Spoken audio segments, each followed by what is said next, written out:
Lan Hong, 1915. One of the largest, yet least known civil wars has already taken the lives of millions of people.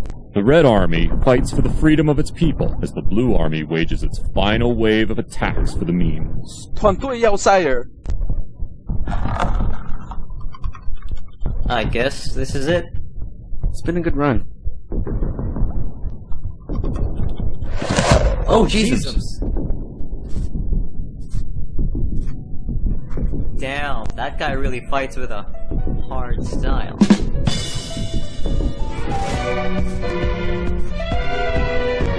Thanks for saving our life, sir. You're not a 40-year-old man. Hey guys, my name is Angie. Nice to meet you. The death of this country signified the birth of a new one. The great Commonwealth we know today as Kappa. This is the story and history of how this great nation came to be.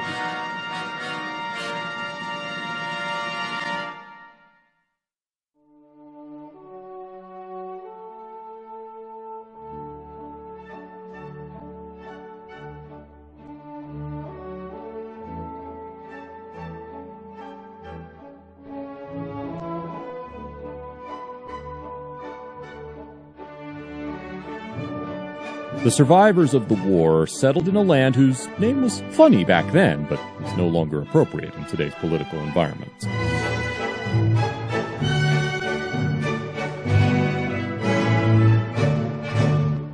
One day, the mayor, Kyle, was walking around the town to check up on the people.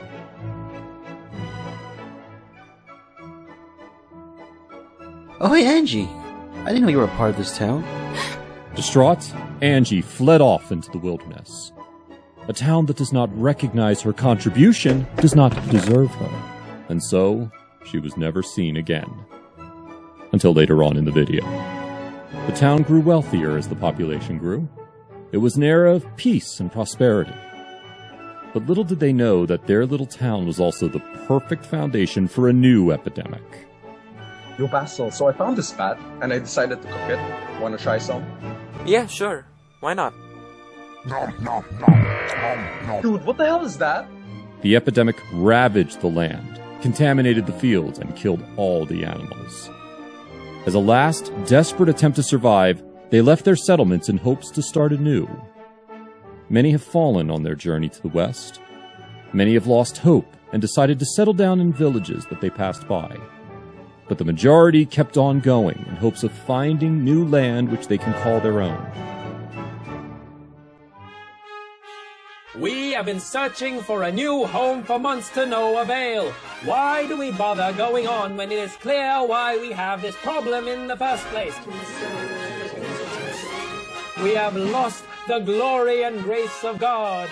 So people, send me your tidings, toss me your gold, and together we shall build a temple, and around this temple a settlement, and this time we shall do it by the glory and grace of our Heavenly Father.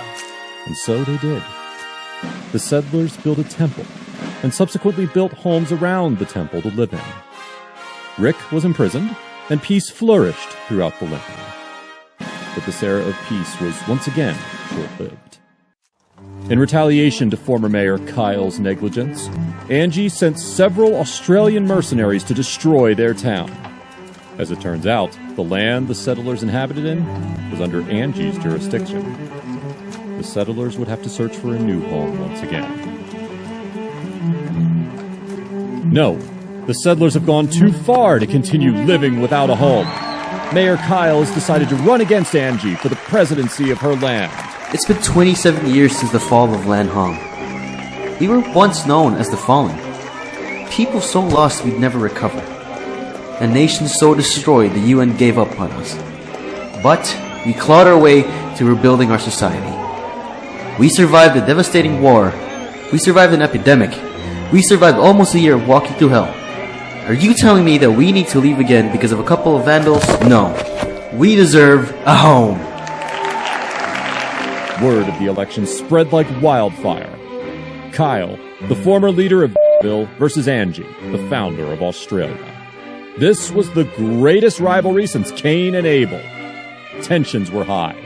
And it seems like one way or another, this election will end in a violent insurrection from the losing side. That was until the unexpected happened. Kyle and Angie decided to get married, uniting the entire nation under a diarchy known as the Australopines. Do you, Kyle, take Angie as your lawfully wedded wife? I do. Do you, Angie, take Kyle as your lawfully wedded little pog champ?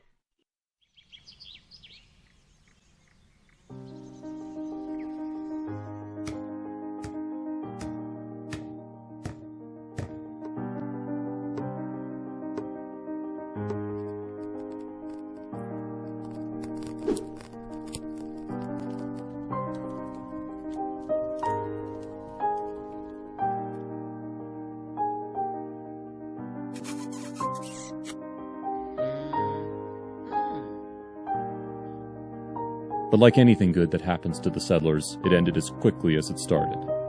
This era of peace was finished by something big, but the writers got too lazy to come up with a good and logical transition.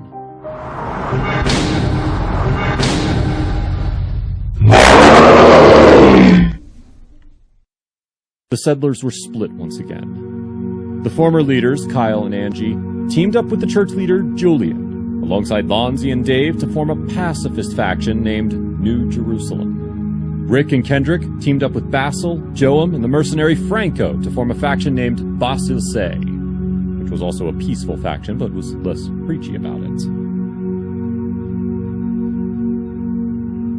The two factions built secret bunkers, with Basil Se in a mountain and New Jerusalem under the sea. The two factions lived separately from one another, only leaving their bunkers to search for supplies. Tensions were high, but mostly peaceful until... In an attempt to assassinate Kyle, New Jerusalem's member Dave killed Kendrick of Basil Se. This was the catalyst that triggered the Kappa Civil War of 1952. Tensions were high. Every citizen was on high alert and attentive to each other's behavior. All forms of activity were met with heavy skepticism. Oh, a flower. Take that down! To prepare for the war, Rick literally went to the depths of hell to collect supplies. But unfortunately, he got stuck there. His teammates were unable to, or unwilling rather, to help him, because they believed that working on a farm is more important than helping their teammates. In turn, Angie and Dave crossed the national border to rescue Rick. Hey, just like back in the Hong, am I right?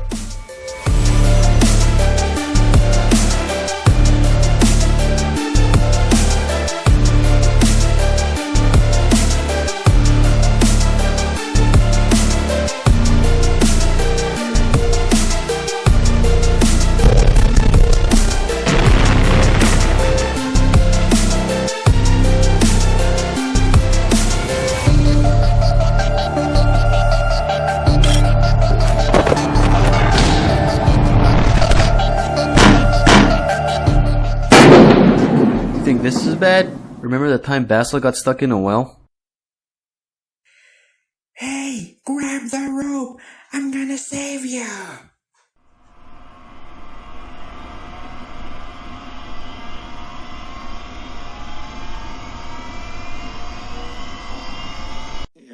And so, the day of the war came. Basil Se and New Jerusalem stacked themselves with state-of-the-art armor and weapons. It was a bloodbath like never before seen.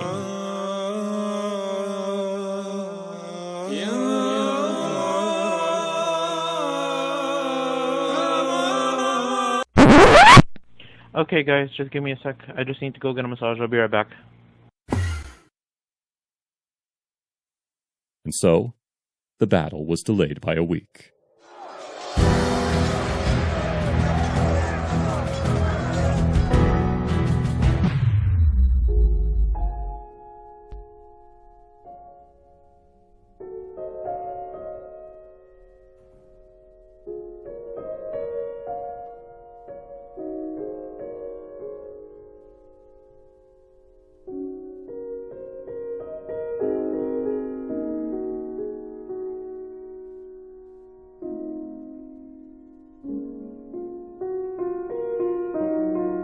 As the dust settled, many have lost their lives in the name of their faction.